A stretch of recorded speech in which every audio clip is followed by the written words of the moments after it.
Today we're talking about graphing equations in the form f of x equals a times x squared plus c. The zero of a function is an x value, an input value that gives you an output of 0.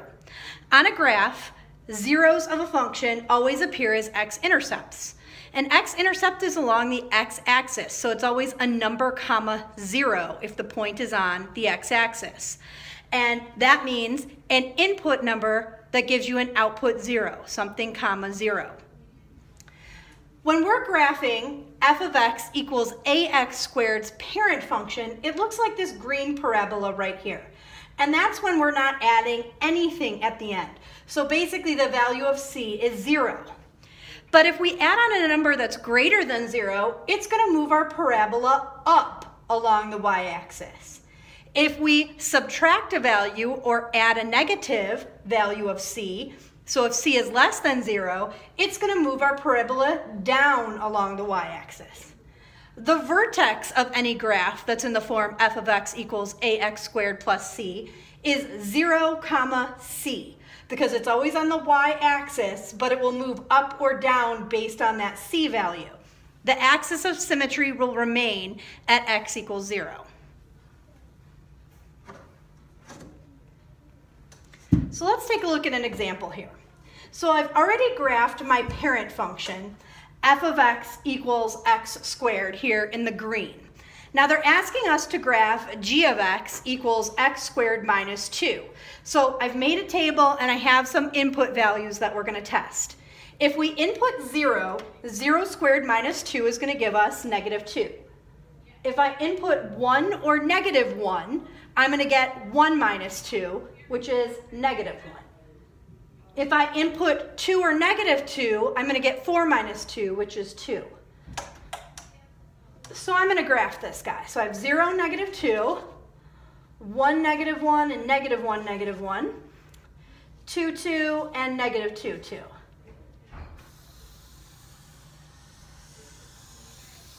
So it's the same shape parabola. It didn't get any wider or narrower, but it did move down 2 spots because of the minus 2. It's actually a translation 2 units down. So graph G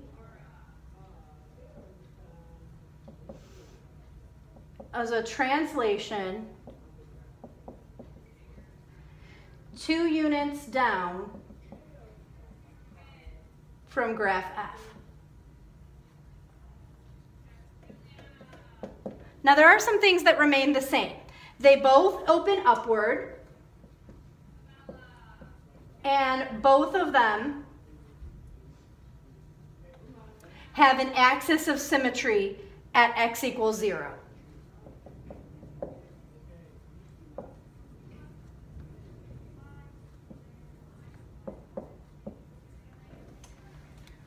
Let's take a look at another example.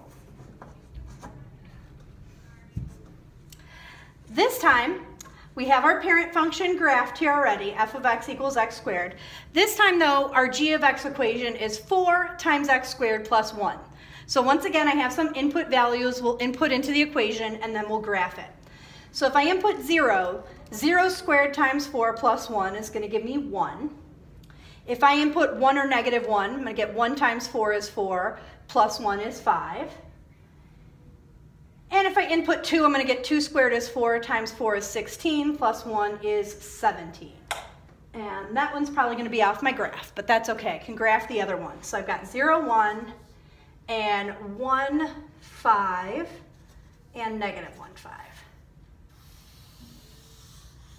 So definitely this time the parabola has gotten narrower. So in this case, I've got a vertical stretch because I'm multiplying by 4. So here, graph G is a vertical stretch by a factor of 4.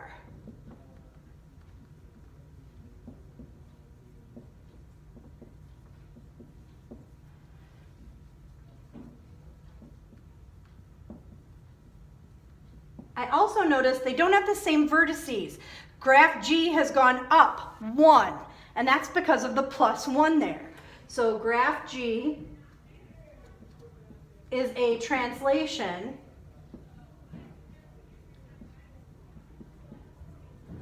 up 1 unit from graph F.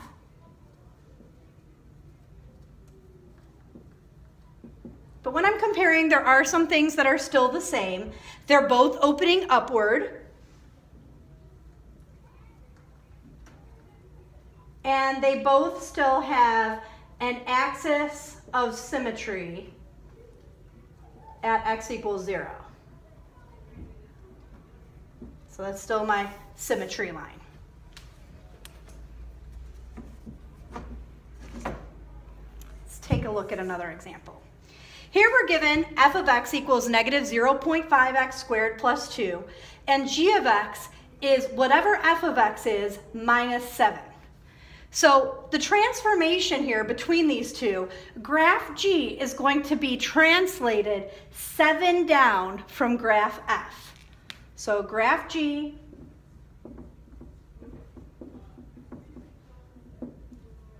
is a translation 7 units down from graph F.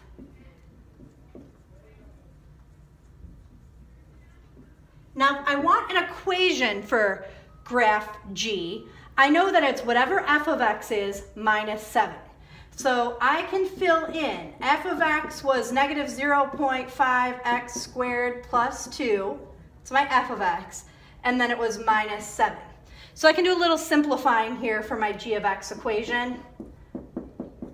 I'm going to combine my plus 2 and minus 7 to just minus 5. So for g of x, my equation would be negative 0.5x squared minus 5.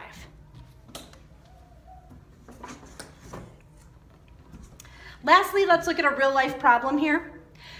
We've got an equation, f of t equals negative 16t squared plus s sub o, and this represents the approximate height in feet of a falling object t seconds after it is dropped from an initial height, which is our s sub o, in feet.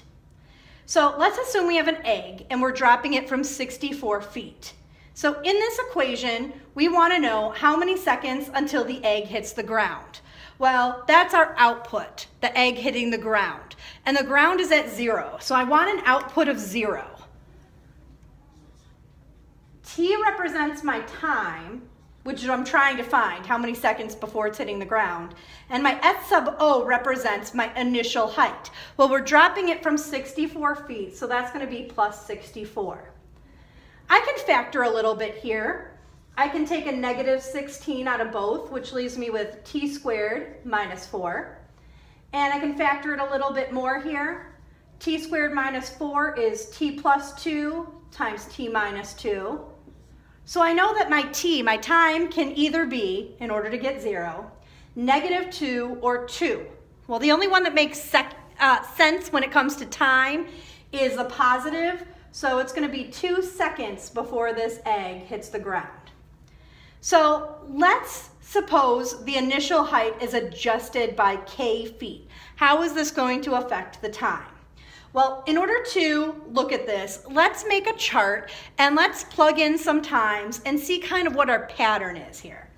So I already know that if my time was 0 seconds that it had been falling, the egg was at 64 feet. If the egg has been falling for a half a second, if I plug a half a second into my equation, that's going to give me 60 feet, so it's at 60 feet, it's fallen 4 feet. After 1 second, if I plug 1 in, I get the egg's at 48 feet. After 1.5 seconds, the egg is at 28 feet, and after 2 seconds, splat, it's hit the ground. So I'm going to graph these. So I've got 0, 64, a half, 60, it's about right here, 148, 1.5, 28, and 2, 0. So I can see that my egg falling is kind of in the shape of a piece of a parabola. Now, if I continued on, the rest of my parabola would look like this. The reason I don't need that other part of the parabola is we don't have negative seconds. So I don't have to worry about this negative or going into the negative. I only care about the red part here. But they want to know, what if they adjust the height by k feet? Well, we don't know, is k positive or negative?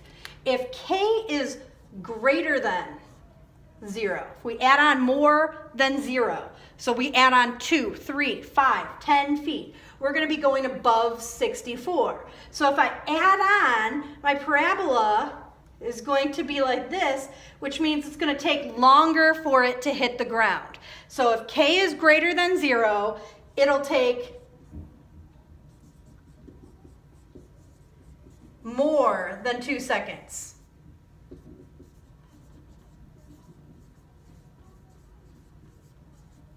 To be at 0 feet.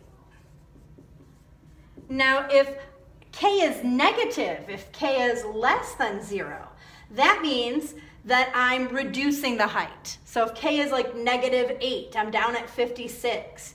So if I reduce the height, my parabola would look like something like that. So if k is less than 0, it will take less than 2 seconds before the egg hits the ground.